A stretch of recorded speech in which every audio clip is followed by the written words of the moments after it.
The conference room at First National Bank smelled like burnt coffee and desperation. I watched my son Michael lean across the polished mahogany table, his perfectly pressed suit jacket catching the fluorescent light, as he slid a stack of papers toward the branch manager. His voice was honey smooth, practiced, like he'd rehearsed this moment 1,000 times in front of a mirror. "My mother hasn't been herself lately," he said, and the words hung in the air like poison. "She's becoming increasingly confused, forgetful. I'm worried about her making sound financial decisions." The metallic taste of shock flooded my mouth. I sat frozen in the leather chair, my purse clutched so tightly in my lap that my knuckles had gone white. The hum of the air conditioning suddenly seemed deafening. This couldn't be happening. Not my Michael, not my boy. But let me take you back 3 months, to when I still believed my life was exactly what it appeared to be. I'm Margaret Sullivan, 68 years old, and for most of my adult life, I thought I understood how the world worked. I raised 2 children in a modest brick house in Chicago's Lincoln Park neighborhood, the kind with a front porch where neighbors still waved good morning. My husband Thomas died 7 years ago from a heart attack, leaving me with our home, a comfortable pension from his years as an accountant, and savings that represented a lifetime of careful planning. Nothing extravagant. Just enough to live with dignity, to help my kids when they needed it, to occasionally splurge on theater tickets or a nice dinner downtown. Michael was my firstborn. 42 years old, married to Jennifer for 15 years, father to my 2 grandchildren. He worked in corporate real estate development, always chasing the next big deal, always one promotion away from the success he promised was coming. My daughter Sarah lived in Portland with her family, and we talked every Sunday without fail. I'd always been proud of how close Michael and I were, or at least, I thought we were close. He called every week, stopped by for dinner twice a month, invited me to his kids' soccer games and piano recitals. I thought I knew him. Looking back now, I can see the warning signs I missed. The way he'd casually ask about my investment portfolio over Sunday dinners. How he'd bring up retirement communities, even though I was nowhere near needing one. The slight tension in his jaw when I mentioned helping Sarah with her daughter's college fund. But when you love someone, when you've changed their diapers and nursed them through chickenpox and celebrated every milestone of their life, you interpret those signs through a filter of affection. You make excuses. You explain away the uncomfortable truths. I remember one particular Sunday in early August, before everything went sideways. Michael had brought the grandchildren over for a barbecue in my backyard. The afternoon sunlight filtered through the oak tree Thomas had planted when we first bought the house, casting dappled shadows across the lawn. Emma, my 10-year-old granddaughter, was showing me a cartwheel she'd learned, her blonde pigtails flying. Dylan, 8, was more interested in catching fireflies in a mason jar. Michael stood by the grill, flipping burgers with the same concentration he brought to everything he did. He'd always been like that, even as a child. Focused, driven, determined to succeed at whatever he attempted. "Mom," he called over, "when was the last time you had this grill serviced? These burners aren't heating evenly."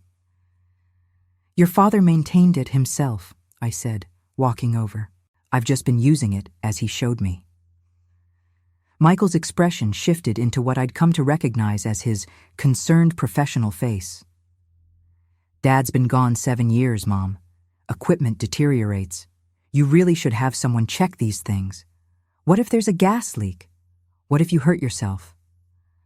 The implication hung there, unspoken but clear. You're getting older. You're alone. You can't handle these things by yourself anymore. "I'm perfectly capable of operating a barbecue grill, Michael," I said, keeping my tone light despite the flutter of irritation in my chest. "I've been doing it for 40 years. He held up his hands in a gesture of surrender, but his eyes held that calculating look I'd started noticing more often. "I'm just saying, Mom, at your age, it's smart to ask for help with these things. There's no shame in it." At your age.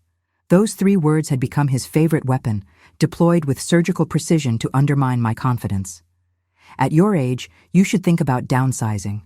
At your age, driving at night is risky. At your age, Managing complex finances is overwhelming. Jennifer had joined us by the grill, carrying a platter for the finished burgers. She was a petite woman with expertly highlighted hair and a wardrobe that screamed expensive taste. She'd always been pleasant to me, if a bit distant, but lately there was something different in the way she looked at me, an assessment, almost calculating. "Margaret, Michael's right," she said, her voice syrupy with false concern. "We worry about you all alone in this big house. Have you given any more thought to that lovely senior living community we told you about? The one with the beautiful common areas and organized activities?" I felt cornered, trapped between the grill and their unified front. This wasn't the first time they'd brought up the topic, and each mention felt like another brick in a wall they were building around me. "I like my house," I said firmly. "This is where Thomas and I built our life, where we raised our children. I'm not ready to leave it." Michael flipped a burger with more force than necessary. "We're not trying to push you, Mom. We just want what's best for you. This house is a lot of maintenance. The property taxes alone must be eating into your savings." How did he know about my property taxes? I'd never discussed my finances in detail with him. The realization sent a cold trickle of unease down my spine, but I pushed it away. He was my son. He was concerned. That's all it was. "The house is paid off," I said. "The taxes are manageable. I appreciate your concern, but I'm fine." The rest of that afternoon proceeded normally enough. The kids played, we ate burgers and potato salad. Michael talked about a new development project his company was pursuing. But there was an undercurrent now, a tension I couldn't quite name. When they were leaving, Michael hugged me at the door. "I love you, Mom," he said. "I just want to make sure you're taken care of." "I know, sweetheart," I replied, and I meant it, or at least I thought I did. The first crack appeared on a Tuesday evening in late September. I'd been sorting through some old photographs in my living room, the kind of mindless task that feels therapeutic when you're alone too often. The doorbell rang just as the sun was setting, painting the room in shades of amber and gold. Michael stood on my porch, but something was different. His smile didn't quite reach his eyes. "Mom, we need to talk about your finances," he said, not even waiting to sit down before launching in. "Jennifer and I have been discussing it, and we think you need help managing everything. It's getting too complicated for someone your age." The words stung like a slap. Someone your age. As if 68 meant I'd suddenly lost the ability to balance a checkbook or understand a bank statement. "Michael, I've been managing these accounts for 40 years, I said, trying to keep my voice steady. "I think I can handle it." He sighed, that particular sound of exaggerated patience that parents use with difficult toddlers. "Mom, I'm not saying you can't handle it now. I'm saying it might be wise to get ahead of any potential problems. Let me help you. Let me make sure you're protected." I should have seen it then, that word, protected. Like I was something fragile, something that needed wrapping in bubble wrap and storing on a high shelf. But I didn't see it. I was too busy feeling grateful that my son cared enough to worry. He settled into Thomas's old armchair, the leather creaking under his weight.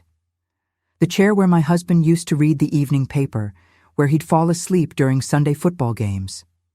Seeing Michael there should have felt comforting, a continuation of legacy. Instead, it felt like an occupation. "I've been doing some research," Michael continued, pulling out his phone and scrolling through what looked like bookmarked articles. "Did you know that financial fraud targeting seniors is at an all-time high? Scammers, identity thieves, predatory lenders. And the statistics on cognitive decline are alarming. Even small lapses in judgment can lead to catastrophic financial losses." I sat across from him on the sofa, my hands folded in my lap, feeling like a student called to the principal's office. "I'm very careful, Michael. I don't fall for scams. I don't give out personal information." "I'm sure you think you're being careful," he said, and the condescension in his tone made my jaw tighten. "But these scammers are sophisticated. They prey on exactly the kind of trusting nature you have. Remember last month when you mentioned getting a call about your car warranty? I did remember. I'd mentioned it to him in passing, how I'd received a robocall about an expired warranty on my 10-year-old Honda. I'd hung up immediately, recognizing it as spam. I hung up on them, I said. I didn't engage. But you answered the phone, Michael countered. You listened long enough to know what the scam was. What if next time it's more sophisticated? What if they convince you it's legitimate? The conversation continued in circles for another 20 minutes. Every reassurance I offered, he countered with hypothetical disasters. Every assertion of my competence, he met with gentle skepticism. By the time he left, I felt exhausted and somehow diminished, like I'd been fighting a battle I didn't fully understand. I know you're probably screaming at your screen right now, telling me to wake up. But here's the thing about manipulation. It doesn't announce itself with sirens and flashing lights. It creeps in wearing the face of love, speaking in the language of concern. And when it's your own child, the child you nursed through fevers and drove to baseball practice and helped with homework, you want to believe the best. You need to believe the best. Over the next few weeks, Michael's visits became more frequent. He'd show up unannounced, letting himself in with the key I'd given him years ago for emergencies. He'd find me in the garden or reading in the den, and he'd always have the same worried expression, the same gentle questions. Did you remember to pay the electric bill, Mom? The first time he asked, I'd just paid it online that morning. I showed him the confirmation email. He nodded approvingly, like I was a child who'd successfully tied her shoes. That's great, Mom. I'm proud of you for staying on top of it. Proud of me for paying a bill I'd been paying independently for decades. Have you been taking your medications regularly? I took blood pressure medication, 1 pill a day. The same medication I'd been taking for 5 years without missing a dose. Of course I have, I said, trying not to sound defensive. I just want to make sure, he replied. It's easy to forget. Maybe we should set up one of those pill organizers, you know, the ones with compartments for each day of the week. I don't need a pill organizer, Michael. I take 1 pill every morning with breakfast. It's not complicated. But the next time he visited, he brought a pill organizer anyway. Bright blue plastic with the days of the week printed on each compartment. He set it on my kitchen counter like he was doing me a tremendous favor. I noticed you bought the same brand of coffee twice this week. Are you sure you're not forgetting things? This question came during one of his surprise visits. He'd let himself in while I was upstairs changing clothes and had apparently taken the liberty of going through my pantry. I came downstairs to find him standing in my kitchen, 2 bags of coffee in his hands, his expression a mix of concern and something else I couldn't quite identify. Triumph, maybe. I like to have backup, I said, which was true. I'd always kept extra non-perishables on hand, a habit from my mother who'd lived through the Depression. Or you forgot you already bought some, Michael suggested gently. Mom, this is exactly what I'm talking about. These little memory slips. They seem harmless now, but they're warning signs. Each question felt like a tiny erosion of my confidence. I started second-guessing myself. Had I paid that bill? Was I taking my pills at the right times? Maybe I was forgetting things more than I realized. The gaslighting was so subtle, so perfectly executed that I didn't recognize it for what it was. I began keeping lists, obsessive, detailed lists of everything I did. Bills paid, medications taken, groceries purchased. I documented my days like I was preparing for a deposition, desperate to prove to Michael, and maybe to myself, that I was still competent. But the lists only seemed to make him more concerned. You're writing everything down now? He asked one evening, finding one of my notebooks on the coffee table. Mom, that's actually a sign that you're struggling to remember. Healthy people don't need to document their every action. I felt trapped in a reality where everything I did was evidence of decline. If I didn't write things down, I was forgetting. If I did write things down, I was compensating for memory loss. There was no winning. Then came the family dinner that changed everything. It was mid-October, one of those crisp autumn evenings when Chicago feels almost magical. Michael had invited me to his house in Evanston for what he called a family update meeting. His home was beautiful, a renovated Victorian with high ceilings and crown molding, the kind of place that screamed success even if the mortgage was bleeding him dry. Jennifer greeted me at the door with a hug that felt rehearsed. "Margaret, so good to see you. Come in, come in." The living room was staged like a boardroom. Michael sat in the wing-back chair, papers spread across the coffee table. Jennifer perched on the sofa arm. Even the grandkids had been conveniently sent to a friend's house. Something in my gut twisted. This wasn't a casual family dinner. This was an ambush. "Mom, sit down," Michael said, gesturing to the chair across from him like I was a client at a business meeting, not his mother. "We need to discuss something important." I sat slowly, my purse still clutched in my hands like a shield. The room suddenly felt too warm, too small. Jennifer offered me tea, which I declined. I needed my wits about me. He slid a document across the table. "Power of attorney," the header read in bold black letters. "What is this?" I asked, though my hands were already trembling. "It's just a precaution," Michael said smoothly, his voice taking on that professional tone he used with clients. "Just a way to make sure that if anything happens to you, if you get sick or have an accident, I can step in and help manage your affairs. It's what responsible families do." I picked up the document, scanning the dense legal text. My eyes caught on phrases that made my blood run cold. Broad authority to manage all financial assets. Control over real estate transactions. Authority to make healthcare decisions. This wasn't a simple safety measure. This was handing over complete control of my life. "Michael, this gives you power over everything," I said, my voice barely above a whisper. "My bank accounts, my house, my medical decisions, everything." "Exactly," he said, as if this was perfectly reasonable.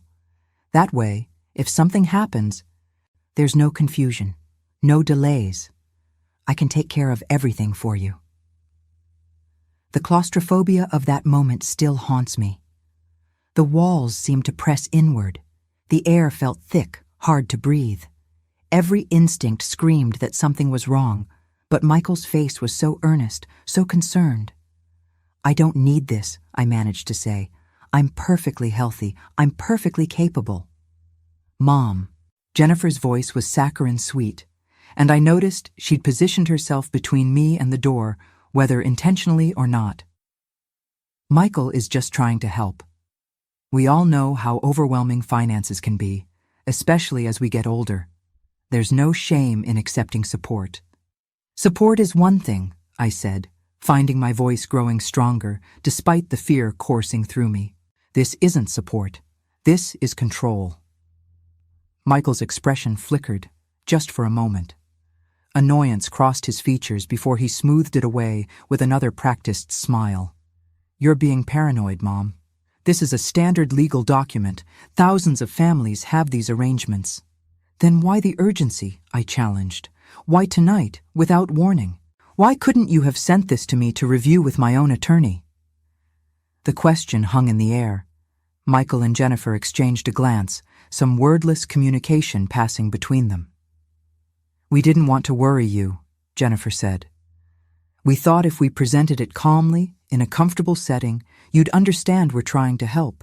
By surprising me with legal documents that strip away my autonomy?"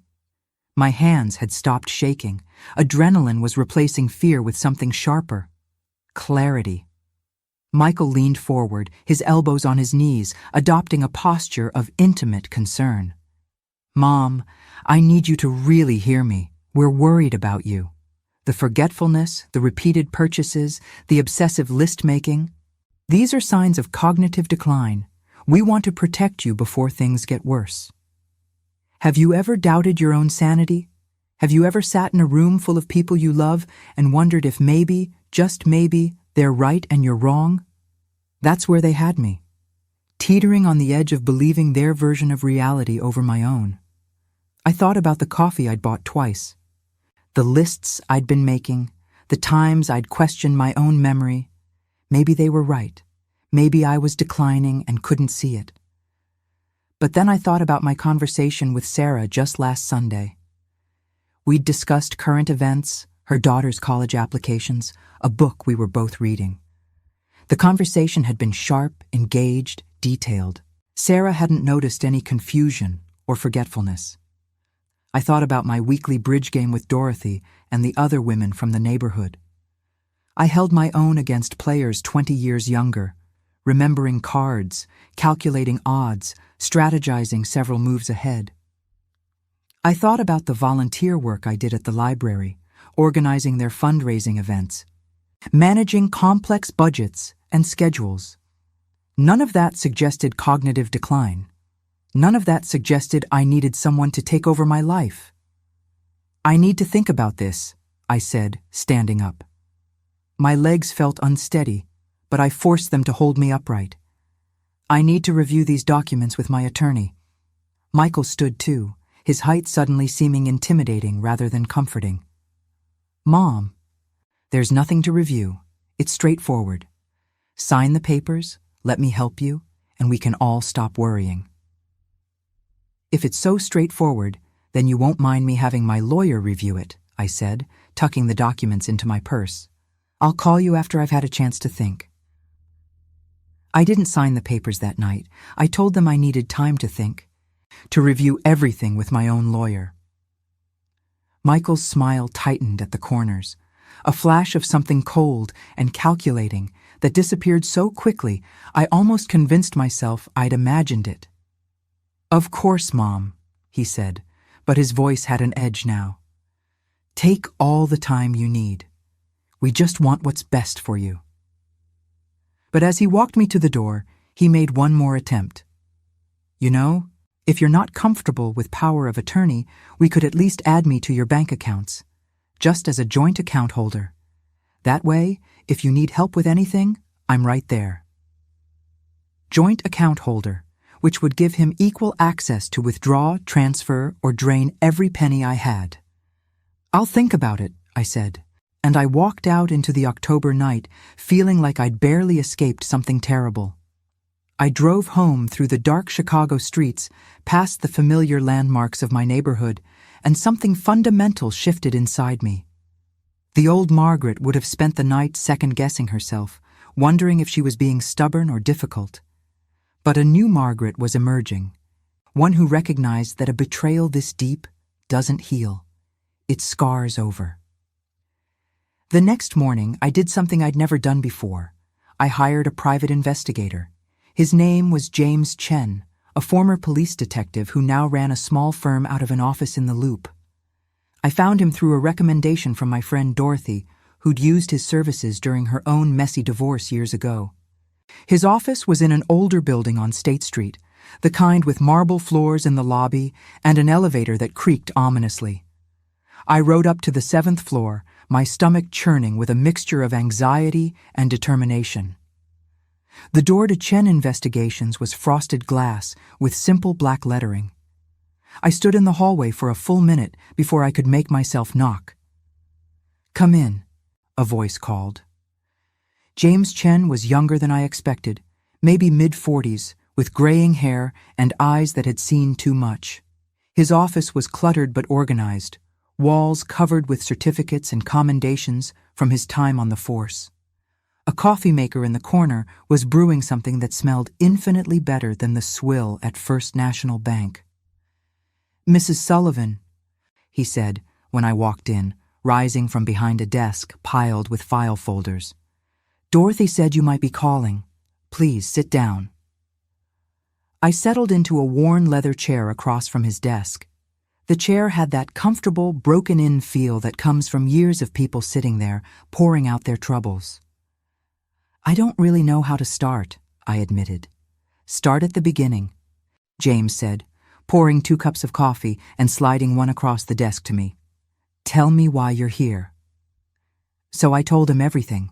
The visits, the questions, the power of attorney, the gnawing feeling in my gut that something was terribly wrong.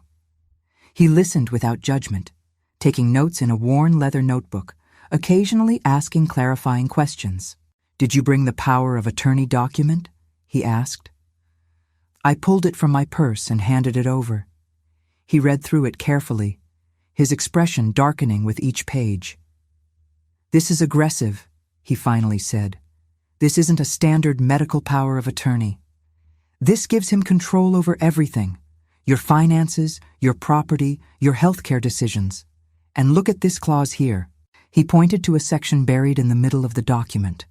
"Once you sign this, you can't revoke it without his consent. It's irrevocable unless he agrees to release you." The room tilted. "That can't be legal." "It's legal if you sign it voluntarily," James said grimly. "The question is whether you would be signing it voluntarily or under duress." "What can I do?" My voice sounded small, defeated. James leaned back in his chair, studying me with those sharp detective's eyes. "First, don't sign anything. Second, let me do some digging. If your son is planning something, there will be evidence. Financial records, email trails, phone conversations. People planning fraud almost always leave footprints." "He's my son," I said, and my voice broke. "I can't believe he would actually try to rob me." "I'll be honest with you," James said, his voice gentle but firm. "Family cases are the hardest. They're personal. They hurt. But if something's going on, you deserve to know the truth. And if nothing's going on, we'll find that out too, and you can go back to your relationship with peace of mind." The truth. Such a simple concept, but it would turn out to be so much more devastating than I could have imagined. I hired him that morning, signing a retainer agreement and writing a check that felt like a down payment on heartbreak. He promised to be discreet, thorough, and fast. "Give me a week," he said. "I'll start with the basics: background checks, financial records, phone logs. If there's something to find, I'll find it." I left his office feeling simultaneously relieved and terrified. I'd taken action, but now I had to live with the consequences of whatever he discovered. The week that followed was one of the longest of my life. I went through the motions of my normal routine. Bridge games with Dorothy and the other women, volunteer shifts at the library, Sunday phone call with Sarah, during which I said nothing about what was happening because I couldn't bear to voice my suspicions out loud. Michael called twice, casual conversations that now felt laden with subtext. "Just checking in, Mom. How are you feeling?" As if my feelings were symptoms to be monitored rather than genuine emotions to be respected. "I'm fine, Michael," I said, keeping my voice neutral. "Have you had a chance to think about our conversation? About the power of attorney?" "I'm still considering it," I lied. "These things take time." I could hear his frustration in the slight pause before he responded. "Of course, Mom. Take all the time you need." But his tone suggested time was exactly what he didn't want me to have. James called me on a Thursday evening, 7 days after our first meeting. "Margaret, I need you to sit down for this," he said, his voice careful. I was in my kitchen, the same kitchen where I'd made thousands of meals, where Thomas and I had shared morning coffee and evening wine, where I'd patched up skinned knees and celebrated report cards. I pulled out a chair at the small breakfast table and sat. "Tell me," I said. "Your son is in serious financial trouble," James began. "He's got 3 mortgages on that house in Evanston, all underwater. He owes more than it's worth by about $200,000. Credit card debt approaching another $200,000. And he's recently been passed over for a promotion that he was apparently counting on to bail him out." The room spun. I gripped the edge of my kitchen counter, the same counter where I'd made countless meals for Michael as a child, where I'd helped him with science projects and listened to his dreams. "How did this happen?" I whispered. "Living beyond his means for years," James said, "trying to maintain an image of success that his actual income couldn't support. The house, the cars, private schools for the kids, Jennifer's shopping habits. It all added up." But why didn't he tell me? Why didn't he ask for help? Pride, probably.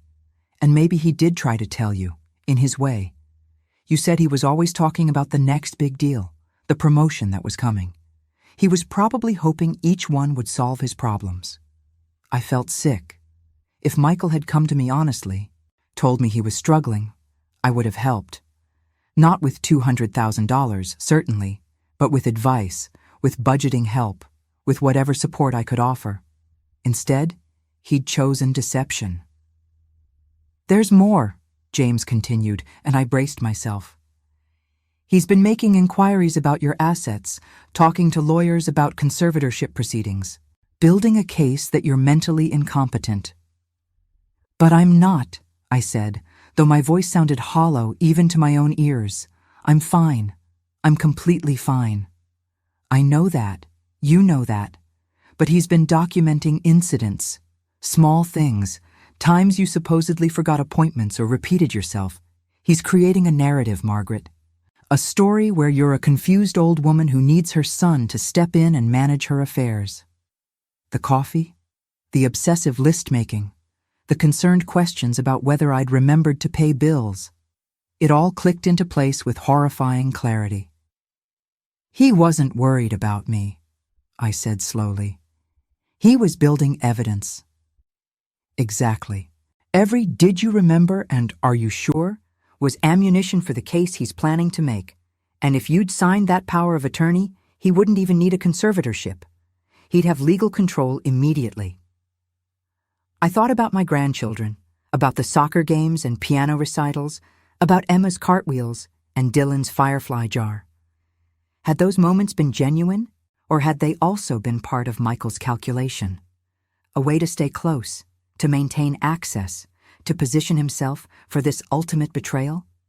The betrayal cut deeper than anything I'd experienced, deeper even than losing Thomas. Because Thomas's death was tragedy. This was choice.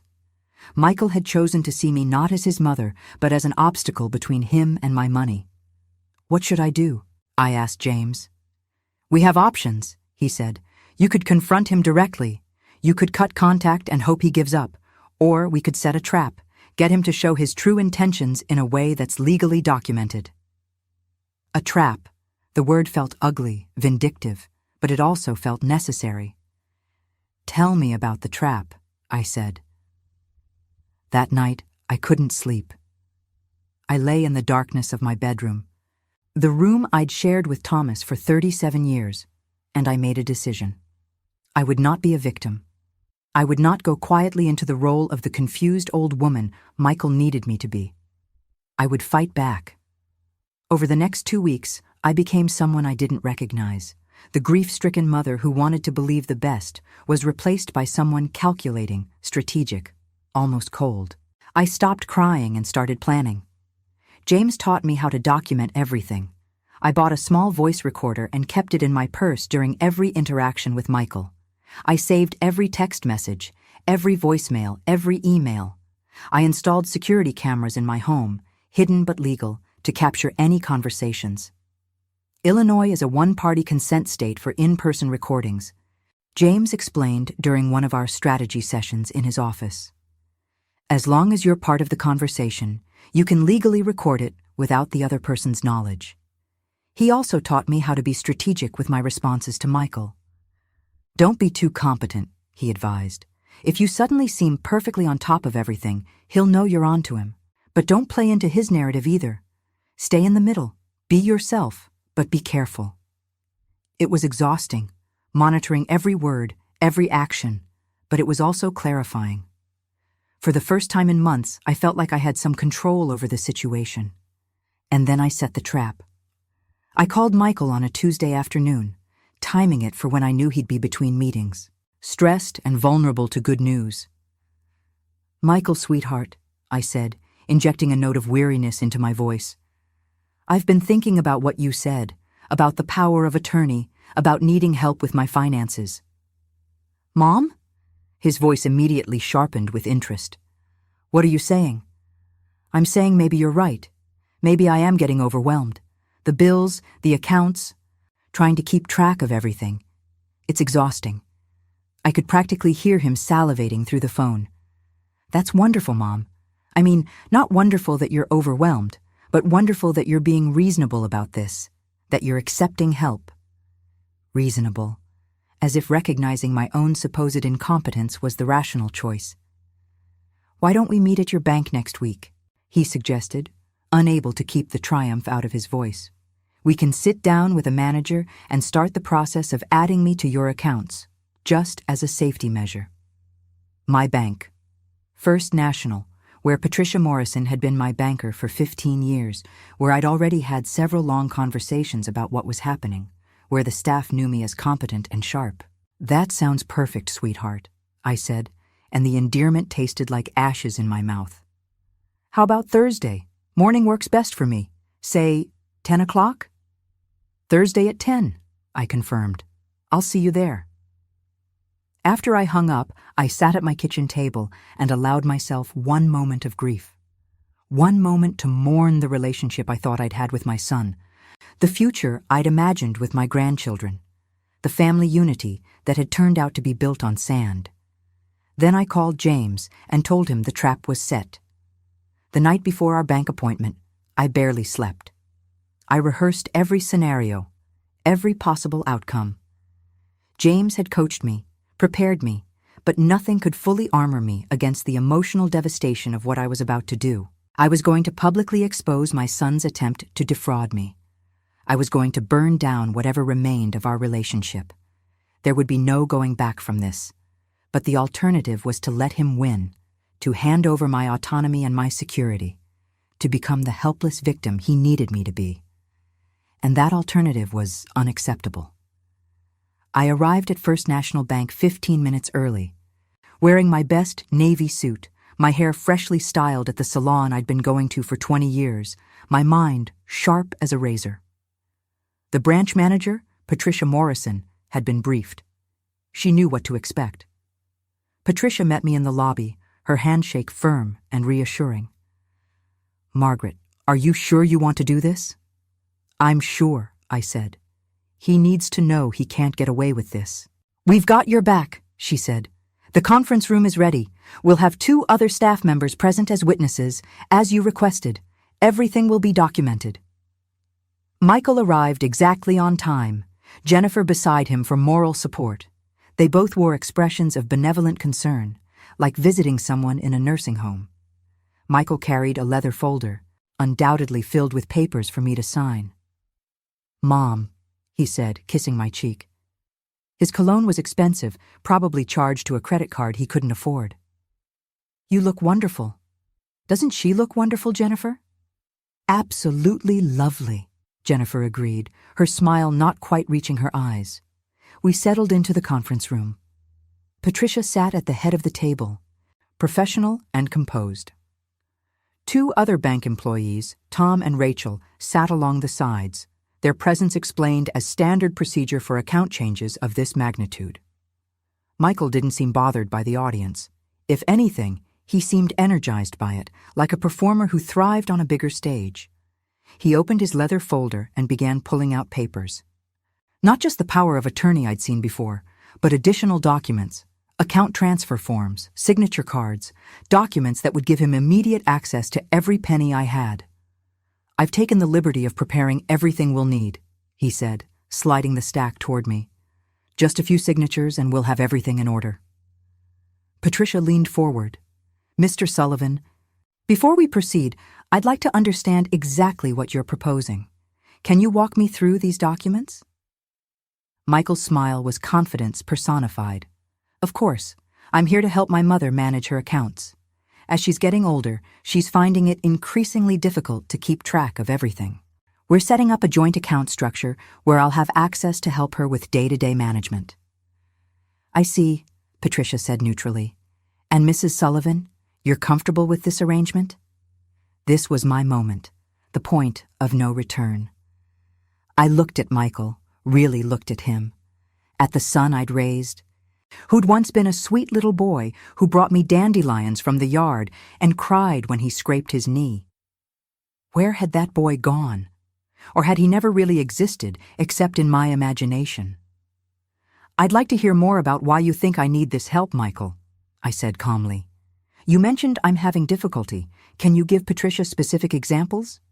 For just a fraction of a second, uncertainty flickered across his face, but he recovered quickly, launching into the narrative he'd been building for months. Well, as I mentioned when we scheduled this meeting, Mom's been increasingly confused, forgetful. I'm worried about her making sound financial decisions. There it was. The accusation, spoken in front of witnesses in a professional setting. Patricia looked at me, and I gave her the smallest nod. Mr. Sullivan, she said, her voice professional but firm. I've been Mrs. Sullivan's banker for over 15 years. I meet with her regularly to review her accounts and discuss her financial planning. I can assure you that she is one of our most competent clients. Her accounts are immaculate, her financial decisions sound, and she shows absolutely no signs of confusion or impairment. Michael's face flushed. With all due respect, you don't see her every day. You don't see the little things, the repeated purchases, the forgotten conversations. What little things? I asked, my voice steady despite the pounding of my heart. Give me an example, Michael. Tell Patricia about a specific instance where I've been confused or forgetful. He fumbled, caught off guard by the direct challenge. Well, you forget conversations. You repeat yourself. You bought coffee twice in 1 week. I bought coffee twice because I like to have backup, I said calmly. That's not forgetfulness. That's preference. What else? You make obsessive lists now. That's a sign of cognitive decline, Patricia interjected. Actually, Mr. Sullivan, making lists is a sign of good organizational skills and conscientiousness. Many of our most successful clients are meticulous list makers. Michael's jaw tightened. He looked at Jennifer, who seemed to be shrinking in her seat, perhaps realizing this wasn't going according to plan. Mom, why are you being difficult about this? Michael said, frustration creeping into his voice. I'm trying to help you. Are you? I reached into my purse and pulled out my phone. Because I have some recordings I'd like everyone to hear. The color drained from Michael's face. What recordings? I pressed play. Michael's voice filled the room, clear and damning. Make sure you ask her the same questions multiple times. If she answers differently, that's evidence of confusion. And don't correct her when she gets dates wrong. Let her mistakes pile up. It was a conversation he'd had with Jennifer 2 weeks ago, captured by the recording device James had helped me plant in a decorative pen I'd left at their house during my last visit. Jennifer made a small sound, almost a whimper. Michael stood so abruptly his chair scraped against the floor. You recorded us? His voice cracked between outrage and panic. That's illegal. Illinois is a one-party consent state for in-person conversations, I said calmly, repeating what James had taught me. I was present during that conversation, Michael, in my pen, which you borrowed from my purse and never returned, remember?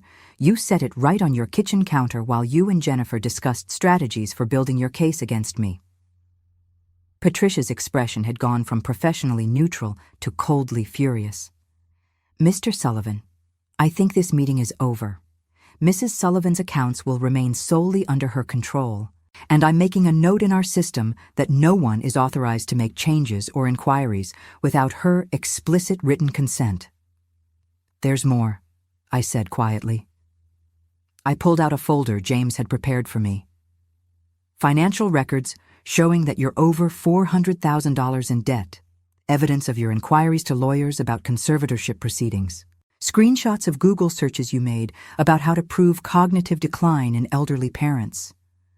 Michael stared at me like I was a stranger. Maybe I was. Maybe the mother he thought he could manipulate and control had never existed. Mom, you don't understand, he said, and now his voice held a note of desperation. I was trying to protect you, to protect our family. No, I said, and my voice was ice. You were trying to rob me. There's a difference. Jennifer had started crying, quiet tears running down her carefully made-up face. Michael told me you were getting confused, she said. He showed me the lists, Told me about the forgotten bills. I thought we were helping. Did you? I looked at her directly. Or did you just want access to money that could solve your problems? Did you ask any questions? Or did you just accept Michael's story because it was convenient? She had no answer. Tom and Rachel, the bank employees who'd been sitting quietly, were taking detailed notes. This would all be documented, added to my file, protection against any future attempts Michael might make. Michael grabbed his leather folder, papers spilling across the table. "This isn't over," he said, but his voice lacked conviction. "Yes, it is," I replied. "It's very much over. Don't contact me again, Michael. Don't come to my house. Don't call. If you need to communicate with me for any reason, do it through attorneys." They left, Jennifer stumbling slightly in her expensive heels, Michael's face a mask of humiliation and rage. I sat in that conference room for another 10 minutes after they were gone, trembling with adrenaline and grief. Patricia brought me water, her hand warm on my shoulder. "You did the right thing," she said. But right didn't feel triumphant. It felt hollow and sad and irreversibly broken. Tom leaned forward. "Mrs. Sullivan, I know this was difficult, but you may have prevented a serious crime.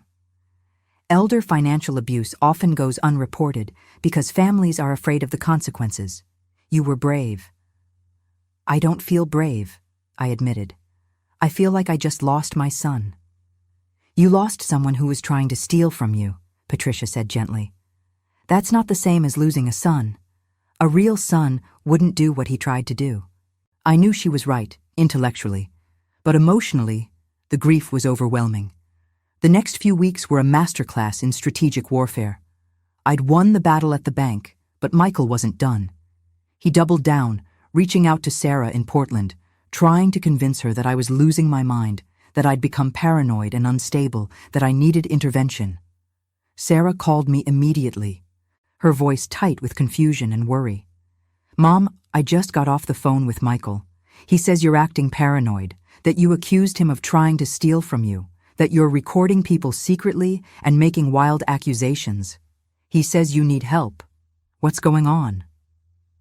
I could hear the uncertainty in her voice, the part of her that wanted to believe her brother, that couldn't fathom he would lie so elaborately. "Sarah, I need you to listen to me very carefully," I said. "Everything Michael told you is a lie designed to make you question my sanity. Can I send you some files, recordings, financial documents, evidence of what he's actually been doing?" "Mom, Michael said you'd have explanations. He said you'd have things that seemed like evidence, but were actually just your paranoia." "Sarah." I cut her off, my voice firm. "Your brother is $400,000 in debt. He tried to get me to sign over power of attorney that would have given him complete control of my finances and my life. When I refused, he attempted to document evidence of cognitive decline that doesn't exist so he could pursue a conservatorship. I have recordings of him coaching Jennifer on how to build a case against me. I have financial records. I have testimony from my banker. This is not paranoia. This is fraud." The silence on the other end of the line stretched for so long I thought we'd been disconnected. "400,000? Sarah finally whispered. "400,000, I confirmed. "I'm sending you everything now. Look at it. Really look at it. And then call me back." I spent the next hour compiling files and sending them to Sarah's email, the recordings, James's investigative report, screenshots of Michael's inquiries to lawyers, Patricia's written statement, the cognitive evaluation from Northwestern Memorial showing I was perfectly competent. Sarah called back 3 hours later. She'd been crying. I could hear it in her voice. "Oh my God," she said. "Mom, I'm so sorry. I knew he was struggling financially, but I never thought. I never imagined he would." "I know, sweetheart," I said. Neither did I.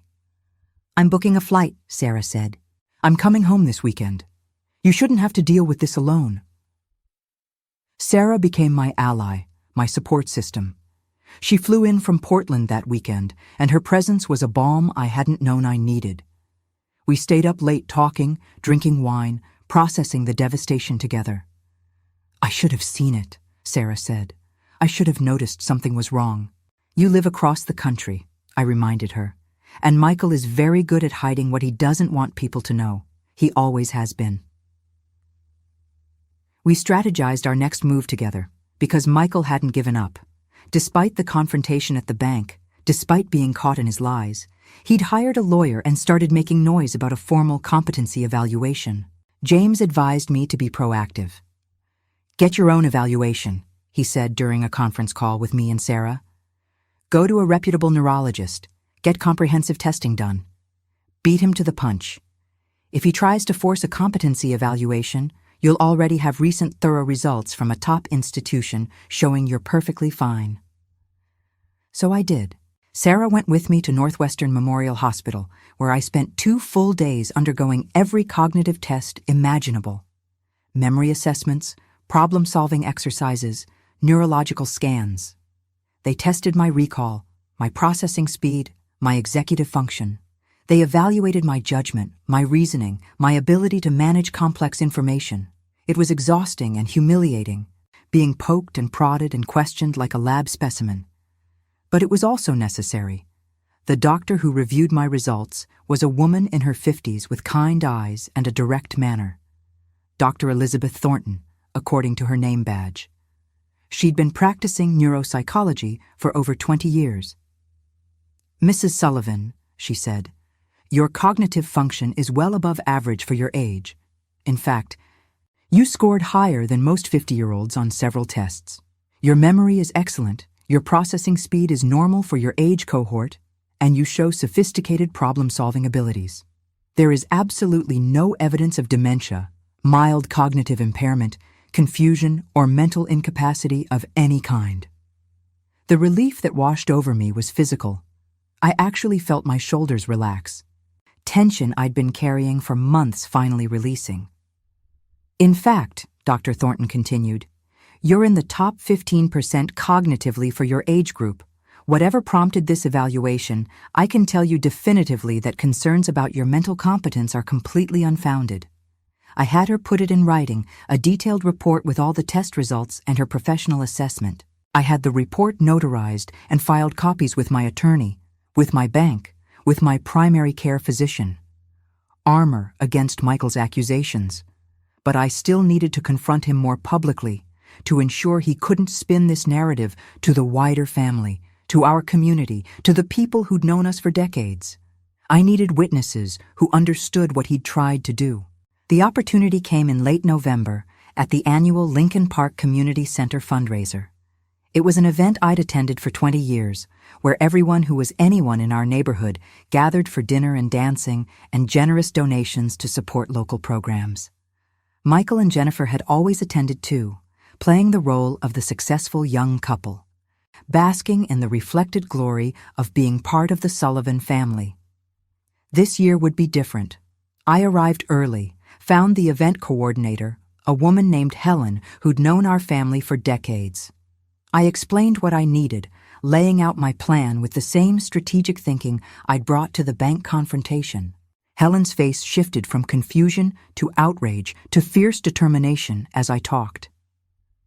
That boy, she said, shaking her head. Your Thomas would be ashamed. I know, I said quietly. I wish he were here. Maybe this never would have happened if Thomas were still alive. Or maybe it would have happened to both of you, Helen said. Financial elder abuse happens to couples too. Don't second-guess yourself, Margaret. You're doing the right thing. The ballroom filled with familiar faces as the evening progressed. Friends, neighbors, people who'd watched Michael grow up. I worked the room, making small talk, accepting compliments on my dress, biding my time. My hands were steady, my mind clear. I felt like a different person than the confused, self-doubting woman Michael had tried to create. Michael and Jennifer arrived fashionably late, her in a designer dress that probably cost $3,000 they didn't have, him in a tuxedo that screamed borrowed money and desperate appearances. He saw me across the room, and his expression flickered, uncertainty, fear. But he pasted on a smile and headed my way, Jennifer trailing behind like a reluctant shadow. Mom? he said, air kissing near my cheek without actually making contact. You look well. I am well, Michael. Exceptionally well, in fact. I have the neuropsychological evaluation to prove it. His smile froze. What? Didn't your lawyer tell you? I had a comprehensive cognitive evaluation done at Northwestern. Top marks across the board. No signs of impairment whatsoever. I'm happy to provide you with a copy if you'd like. I watched the calculation happen behind his eyes. He'd been planning to force a competency evaluation, to use it as ammunition for his case, now that ammunition had been turned against him. That's great, Mom, he managed. Isn't it? I smiled pleasantly. Now, if you'll excuse me, I need to prepare for my presentation. The program began with the usual fundraiser fanfare, speeches from local officials, acknowledgments of major donors, updates on community programs. And then Helen took the microphone.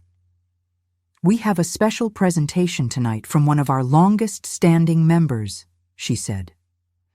Margaret Sullivan has been a pillar of this community for over 40 years. Tonight, she's going to talk to us about an issue that affects many of our senior community members. Margaret? I walked to the front of the room, my heart hammering but my hands steady. I'd rehearsed this moment 100 times, but nothing prepared me for the reality of standing before a room full of people who trusted me, who'd known me for decades, who had no idea what I was about to reveal. Thank you all for being here tonight, I began, my voice clear and strong. I want to talk to you about something that's become increasingly important to me. Elder financial abuse. I watched Michael freeze at his table near the back, his wine glass halfway to his lips. According to the National Center on Elder Abuse, financial exploitation affects approximately 1 in 10 older adults. I continued, but here's the truly heartbreaking statistic. 90% of elder abuse is committed by family members, sons, daughters, grandchildren, people we trust implicitly because we raised them, loved them, sacrificed for them. The room was absolutely silent. You could have heard a pin drop on the polished hardwood floor. I'm standing before you tonight because I've become one of those statistics. My own son has spent the past 3 months trying to declare me mentally incompetent so he could gain control of my finances. Not because I'm actually incompetent. I have recent neuropsychological testing that proves I'm cognitively sharper than most people half my age. But because he's drowning in over $400,000 of debt and sees my savings as a life raft. I heard Jennifer's sharp intake of breath from across the room, saw Michael start to stand, his face going from red to purple. I have documentation, I continued, my voice unwavering. Recordings of him coaching his wife on how to build a case against me. Financial records showing the desperation that drove him to this. Medical evaluations proving my complete cognitive competence. Testimony from banking professionals. Evidence of his attempts to manipulate not just me, but other family members and professionals. I've brought copies for anyone who wants to review them. Michael was on his feet now, his face purple with rage and humiliation. This is slander. You're making a scene. You're embarrassing the whole family. No, Michael, I said, and my voice carried across the room like a whip crack. You made the scene when you decided your inheritance, an inheritance you're not even entitled to yet, was worth destroying your mother's dignity and autonomy. I'm just making sure everyone knows the truth. You're crazy, he shouted. This is exactly what I've been talking about. She's paranoid. She's making wild accusations. Then explain the recordings, I said calmly. Explain the financial records. Explain why you consulted with 3 different attorneys about conservatorship proceedings before ever talking to me about your concerns. Explain why you tried to get me to sign power of attorney documents that were irrevocable without your consent. He couldn't. He stood there, mouth opening and closing, no words coming out. Jennifer grabbed his arm. Michael, let's just go. Please. But he wasn't done. In that moment, I saw the real Michael, the one beneath the charming facade, the desperate, angry man who'd gambled everything on a scheme that had failed. "You've ruined me," he hissed. "Do you understand that? You've destroyed my reputation, my business, everything I've worked for." "No," I said quietly. "You did that yourself when you chose fraud over honesty. You could have come to me. You could have told me you were struggling. I would have helped you figure something out. But instead, you chose to try to rob me. That's on you, Michael, not me." He stormed out, Jennifer scrambling after him. The room erupted in murmurs, shocked faces turning to each other, then back to me. Helen appeared at my side, squeezing my hand. "You're incredibly brave," she whispered. But I didn't feel brave. I felt gutted and grief-stricken and so very, very tired. Dorothy, my friend from Bridge, stood up from her table. "I want to share something," she said, her voice trembling. "My nephew tried something similar with me 2 years ago. I was too ashamed to tell anyone. I just gave him money to make him go away." "Margaret, thank you for speaking up. You just freed me from 2 years of shame." Another woman stood, then another, then a man whose son had stolen his identity to open credit cards. The aftermath of that night rippled through our community like a stone dropped in still water. People I'd known for years reached out with support, sharing their own stories of family betrayal, of financial manipulation. I discovered I wasn't alone, that elder abuse was an epidemic hiding behind closed doors and family loyalty.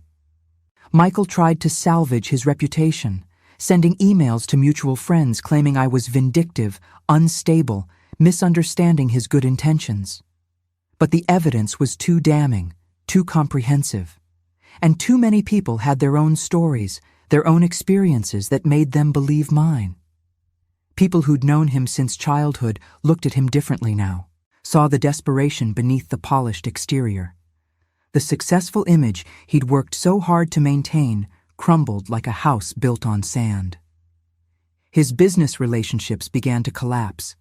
Clients who'd been on the fence about working with him pulled their contracts, not wanting to be associated with someone who'd tried to defraud his own mother. His reputation in Chicago's real estate community, built carefully over years, imploded in weeks. Jennifer filed for divorce in January, just after the new year. I heard through the grapevine that she'd had enough, that the financial stress and public humiliation were more than she could bear. She took the kids and moved in with her parents in Wisconsin. The house in Evanston went into foreclosure. Michael called me once, 3 weeks after the fundraiser. It was late at night, and I almost didn't answer, but curiosity got the better of me. "Mom," he said, and his voice was broken in a way I'd never heard before, hollow, defeated. "I'm sorry. I know you'll never forgive me, but I need you to know I'm sorry." I sat in my kitchen, the phone pressed to my ear, the same kitchen where he'd learned to make cookies, where we'd had heart-to-heart talks about his dreams and fears. And I felt nothing. No satisfaction, no vindication, no triumph. Just an empty space where my son used to be. "Are you sorry for what you did?" I asked, "or sorry that you got caught?" The silence that followed told me everything I needed to know. "I thought it would work," he finally said. "I thought you'd never find out. I thought I could fix everything, pay it all back eventually, and you'd never know." "So you're sorry you got caught," I said. "I'm sorry for all of it." His voice cracked. "I'm sorry I hurt you. I'm sorry I lied. I'm sorry I became someone I don't even recognize. But yeah, Mom, I'm also sorry I got caught because at least if I hadn't, you wouldn't hate me." "I don't hate you, Michael," I said, and it was true. "I grieve you. I grieve the son I thought I had, the relationship I thought we shared. But hate requires more energy than I have left for you. Can we? Is there any way we can fix this?" "How?" I asked. "How do you fix a betrayal this fundamental? How do I ever trust you again? How do I forget that you were willing to declare me incompetent, to take away my autonomy, To control my life for your own financial gain? I don't know, he whispered. Neither do I said. Goodbye, Michael. I hung up, and I knew it was the last conversation we'd ever have. I changed my will the next week. Sarah would inherit everything, with specific provisions that Michael would receive nothing. Not out of spite, but out of protection. Any money I left him would just go to his creditors, and I refused to subsidize the debts he'd accumulated, living a lie. I updated all my legal documents, my medical directives, my financial accounts. I built a fortress around my life that he could never penetrate again. I designated Sarah as my healthcare proxy, my financial power of attorney if I ever did need one, my executor. I made sure every document was ironclad, reviewed by multiple attorneys, filed with all the relevant institutions. The grandchildren were collateral damage I hadn't fully anticipated. Jennifer got primary custody in the divorce, and she made it clear that my relationship with Michael meant I wouldn't have access to the kids. It broke my heart in ways the financial betrayal never could. Emma and Dylan were innocent in all this. They didn't deserve to lose their grandmother because of their father's choices. But Jennifer was protecting them from the fallout, from the family drama, from the complications of my relationship with Michael. I understood, even as it gutted me. I sent them birthday cards, Christmas presents, contributions to college funds Jennifer set up. I included letters explaining that I loved them, that none of this was their fault, that I hoped someday we could reconnect.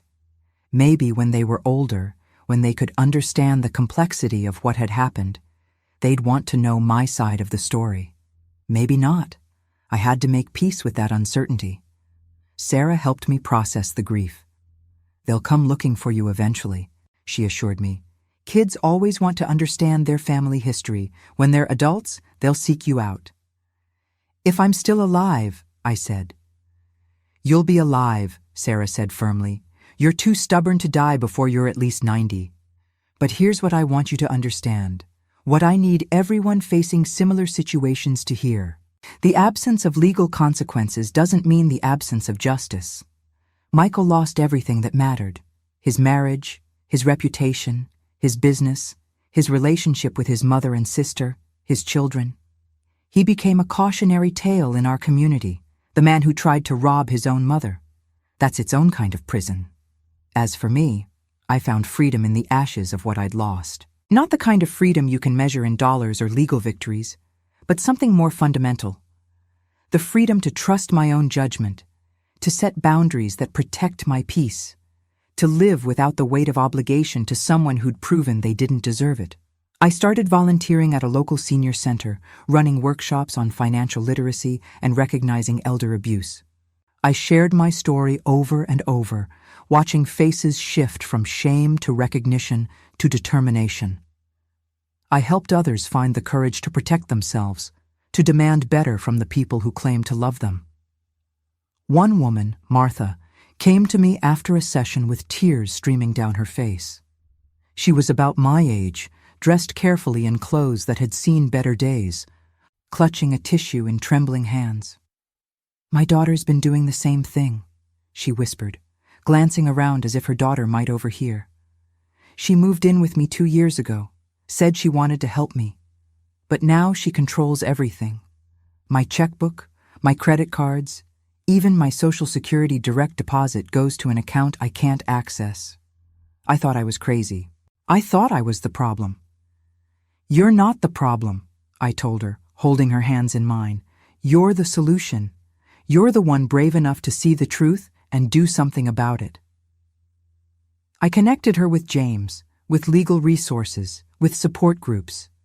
Over the next few months, I watched Martha transform from a frightened, confused woman into someone who reclaimed her power.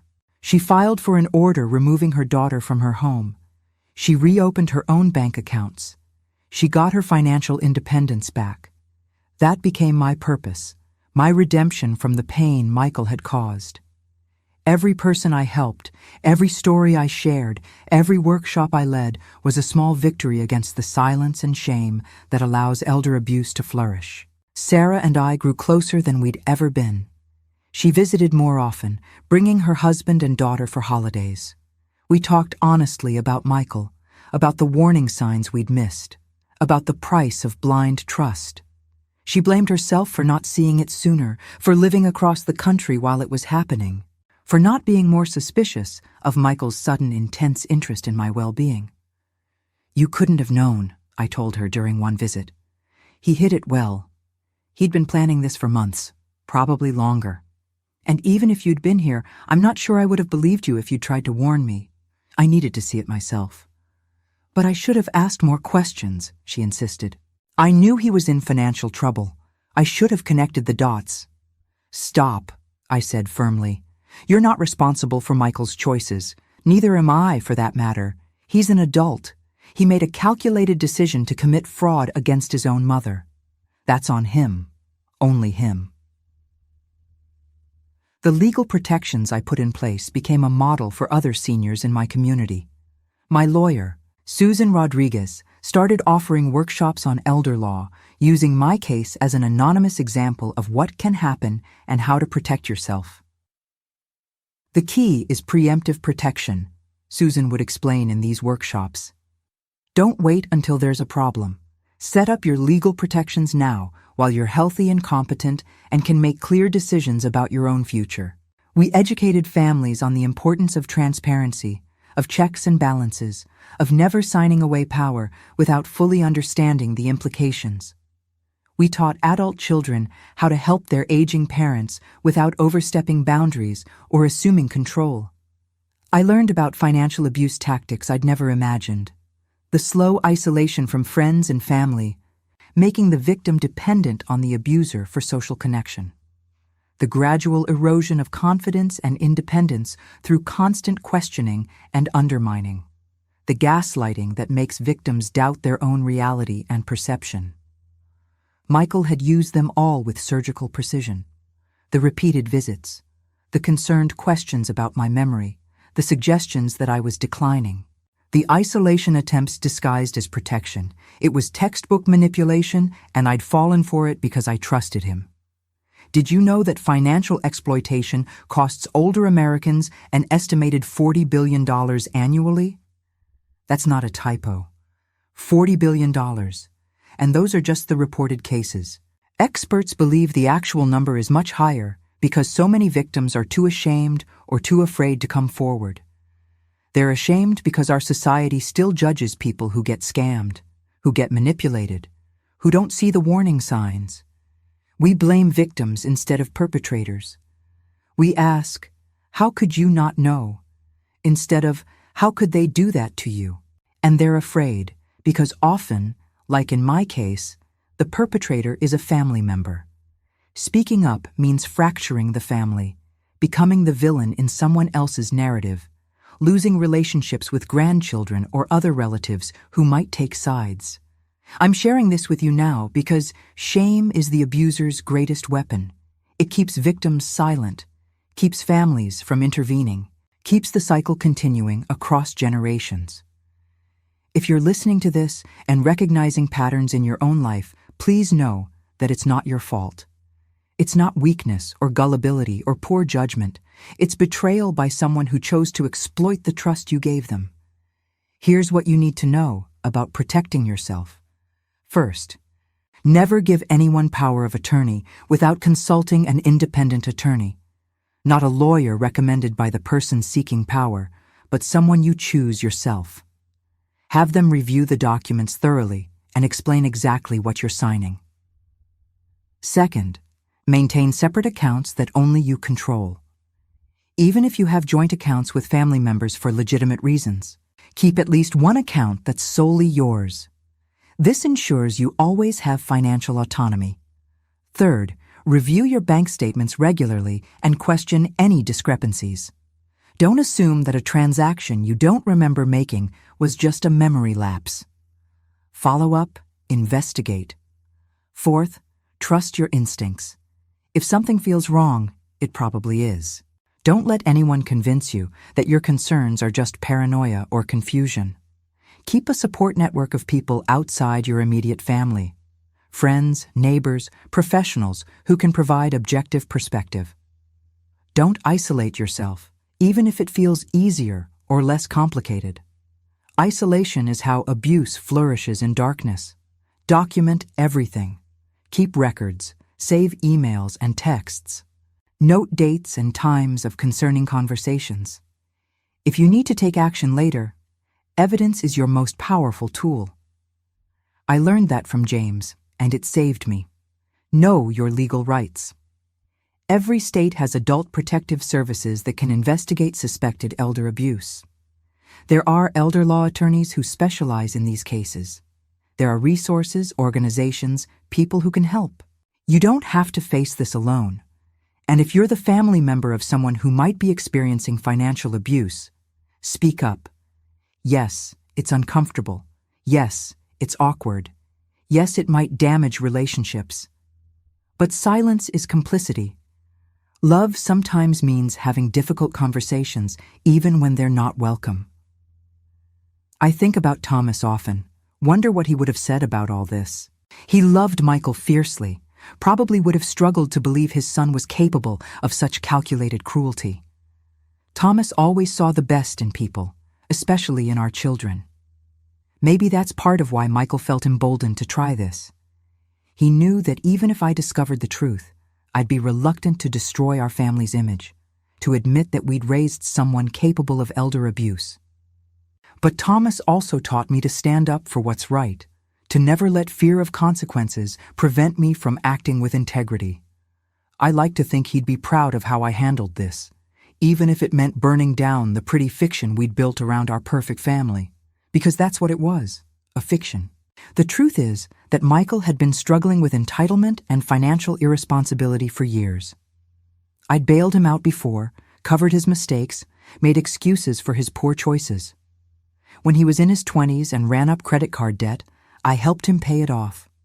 When he got in over his head with a bad investment, Thomas and I lent him money. When his first business venture failed, we covered his rent for 6 months. In some ways, I'd enabled the very behavior that eventually turned against me. By always providing a safety net, we taught him that there would always be someone to catch him, someone to fix his mistakes.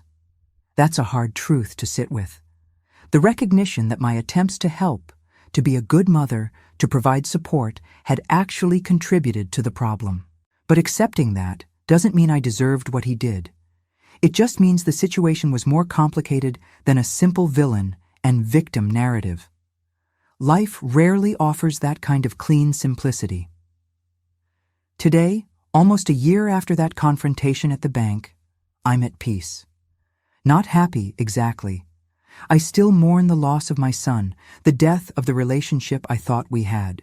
I still ache for my grandchildren, for birthdays and holidays I'll miss, for milestones I won't witness. But I sleep soundly at night, knowing I protected myself, knowing I prevented Michael from succeeding in his scheme. My bank accounts remain solely under my control. My home is still mine, filled with memories of a life well lived. My independence is intact. My dignity is restored. And I've helped dozens of other seniors recognize and escape similar situations. That's worth something. That's worth everything, actually. I want to leave you with this thought. We teach people how to treat us. By accepting Michael's increasingly controlling behavior, by doubting myself when he questioned my competence, by trying to be the agreeable mother who never made waves, I taught him that his tactics were working. Only when I drew a hard line, when I said no more and backed it up with action, did the dynamic shift. You are not too old, too confused, too dependent to stand up for yourself. Your money is your money, earned through years of work and careful planning. You don't owe it to anyone, even your children, especially if they haven't earned your trust. And if you're someone who's been through something similar, I want you to know that you're stronger than you realize.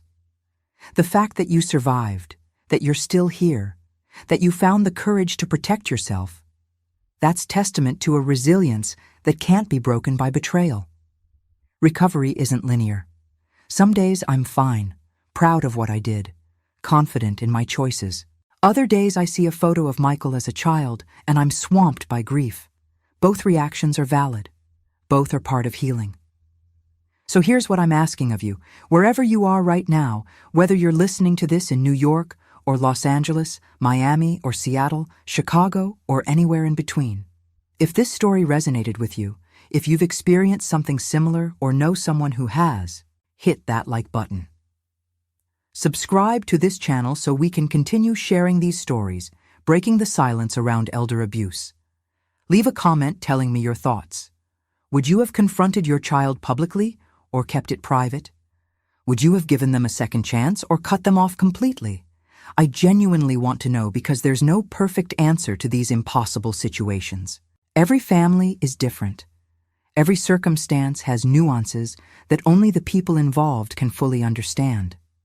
Before you go, there are 2 other stories you might find valuable.